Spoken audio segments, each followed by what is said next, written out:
So over all ಆಗಿ ಮತ್ತೊಮ್ಮೆ ನಿಮಗೆ ಎಲ್ಲವೂ ಕೂಡ ಅಪ್ಡೇಟ್ ಅನ್ನ ಮಾಡಿಬಿಡ್ತೀವಿ. ಸುತ್ತಲ್ಲಿ ಹಾ ಸರ್, ಕಾಗೇರಿ 1,93,000 ಓಟ್ ಲೀಡ್ಗೆ ಹೋಗಿದ್ದಾರೆ 9ನೇ ಸುತ್ತು. 9ನೇ ಸುತ್ತಲ್ಲಿ. ನೀವು ಆಗೇನು ಹೇಳಿದ್ರಿ, 2.5 ಲಕ್ಷದಲ್ಲಿ ಇವ್ರು ಗೆದ್ದಿದ್ರು. ಅಲ್ಲ 4 lakh sir, Ananth Kumar Hegde 4 lakh 4 lakh sir. So ಇದು 9 ಸುತ್ತು, 10 ಸುತ್ತು, 20 ಸುತ್ತು ರಿಪೀಟ್ ಆದ್ರೆ ಮತ್ತೆ 4 ಲಕ್ಷಕ್ಕೆ ಬರ್ಬೋದು. ಮತ್ತೆ ಅಲ್ಲಿಗೆ 1,90,000 ಆಗೋಯ್ತು. 2 ಲಕ್ಷಕ್ಕೆ ಬಂದಿದೆ ಹೆಚ್ಚು ಕಡಿಮೆ. ಹೌದು, 2 ಲಕ್ಷ. ಈಚೆ ಆಚೆ ಆದ್ರೆ ಮತ್ತೆ 3.5-4 ಲಕ್ಷಕ್ಕೆ ಬರ್ಬೋದು. ಅಲ್ಲಿಗೆ ಬರ್ತಾರೆ. ಅದು ಆ ವೋಟರ್ಸ್ ಗಳನ್ನ ಹೋಲ್ಡ್ ಮಾಡಿ ಇಟ್ಕೊಳ್ಳೋದ್ರಲ್ಲಿ ಕಾಗೇರಿ ಅವರು ಯಶಸ್ವಿ ಆದಂಗಿದೆ ಅದರಲ್ಲಿ. ಲಾರ್ಜ್ಲಿ ಮಂಡ್ಯ, ತುಮಕೂರು ಇವೆಲ್ಲವೂ ಹೆಚ್ಚು ಕಡಿಮೆ ಗೆಲ್ಲೋ ಲಕ್ಷಣಕ್ಕೆ. ಉತ್ತರ ಕನ್ನಡ ಇವೆಲ್ಲವೂ ಆಲ್ಮೋಸ್ಟ್ ಒಂಥರ. ಮಂಡ್ಯ ಯಾವಾಗಲೇ ಹೇಳ್ತಿದ್ರು ಸರ್, 2.5 ಚಿಲ್ಲರೆ ಹೋದ್ರೂ ಹೋಗ್ಬೋದು ಅಂತೇಳಿ. ಆಲ್ಮೋಸ್ಟ್ 2 ಲಕ್ಷಕ್ಕೆ ಬಂದಾಯ್ತು ಸರ್ ಅವರು.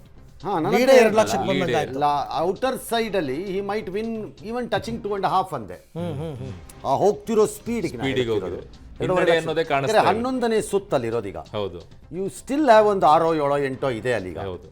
ಆವ್ರೇಜ್ ಔಟ್ ಮಾಡ್ಕೊಂಡ್ರು ಒಂದು 50,000 ತಗೊಂಡ್ರು ನೀವು ಅಲ್ಲಿಗೆ ಬಂದ್ಬಿಡ್ತಾ ಇದ್ದೀರಿ ಅಂತ ನನ್ನ ಲೆಕ್ಕಾಚಾರ. ಡೆಫಿನೆಟ್ಲಿ 2.5 ಲಕ್ಷ ಅದು ಎಸ್ ಸರ್. ಸೊ ಬಟ್ ಹಾಸನದ ಅಷ್ಟೊಂದು ವ್ಯತ್ಯಾಸಗಳಾಗುವಂತ ಸಾಧ್ಯತೆಗಳಿದೆಯಾ ಸರ್ ಅಲ್ಲಿ ರೌಂಡ್ಸ್ಗಳಲ್ಲಿ? ಅಲ್ಲಿ ಯಾವ್ದು ಭಾಗದಿಂದ 5 ರೌಂಡ್ ಇದೆ ಅನ್ನೋದು ಗೊತ್ತಿಲ್ಲ ನನಗೆ.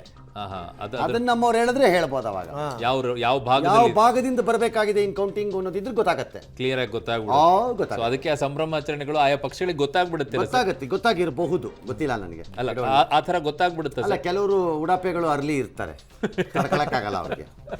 ಓಕೆ, ಇನ್ನು ಶಿವಮೊಗ್ಗದಲ್ಲೂ ಕೂಡ BY ರಾಘವೇಂದ್ರ ಅವರ ಗೆಲುವು ಖಚಿತ ಅಂತಕ್ಕಂಥ ಮಾಹಿತಿ ಬರ್ತಾ ಇದೆ. 14 ಸುತ್ತಿನ ಮತ ಎಣಿಕೆ ಕಾರ್ಯ ಮುಕ್ತಾಯ ಆಗಿದೆ. ಆರಂಭದಿಂದಲೂ ಕೂಡ ಲೀಡನ್ನು ಕಾಯ್ದುಕೊಂಡಂಥವರು BY ರಾಘವೇಂದ್ರ. ಅದು ಅಷ್ಟೇ ಕತೆ. ಅದು 1,34,000 ಲೀಡ್ ಬಂದ್ಬಿಟ್ಟಿದ್ದಾರೆ ಆಲ್ರೆಡಿ. ಇನ್ನೊಂದು 25-30 ಸಾವಿರ ರೈಸ್ ಆಗುತ್ತೆ. ರೈಸ್ ಆಗುತ್ತೆ, ಕಡಿಮೆ ಆಗುವಂತ